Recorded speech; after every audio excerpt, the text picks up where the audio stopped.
বৃহস্পতিবার ভেনেজুয়েলার ন্যাশনাল অ্যাসেম্বলির ঐক্যমত্যের ভিত্তিতে দেশটির অন্তর্বর্তী সরকার একটি সাধারণ ক্ষমা আইন জারি করে, যার মধ্য দিয়ে ১৯৯৯ সালের পর থেকে রাজনৈতিক কারণে বন্দী হওয়া ব্যক্তিরা এই আইনের সুবিধা পেতে যাচ্ছে। তবে এই প্রক্রিয়াটি সম্পন্ন হবে আদালতের মাধ্যমে, যেখানে ইতিমধ্যেই সরকারি প্রসিকিউটরের আবেদন জমা দেওয়া হয়েছে।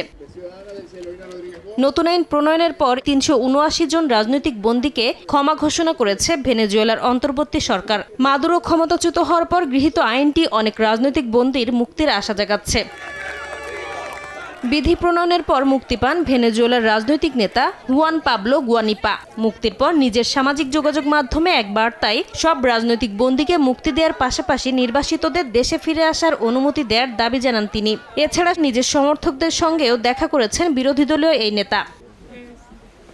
ভেনেজুয়েলার সরকারি হিসেব বলছে, গত এক বছরেরও বেশি সময়ে প্রায় ৯০০ জনকে কারাগার থেকে মুক্তি দেওয়া হয়েছে। আর মানবাধিকার সংগঠন ফরো প্যানেল এর তথ্যমতে ৮ জানুয়ারির পর থেকে এ পর্যন্ত রাজনৈতিক বন্দী হিসেবে গণ্য হওয়া প্রায় ৪৫০ জন মুক্তি পেয়েছে। এদিকে নতুন ক্ষমা বিলের পর ভেনেজুয়েলার অন্তর্বর্তী প্রেসিডেন্ট দেলসি রদ্রিগেজের ওপর থেকে নিষেধাজ্ঞা প্রত্যাহারের জন্য ইউরোপীয় ইউনিয়নকে অনুরোধ করা হবে বলে জানিয়েছে স্পেন।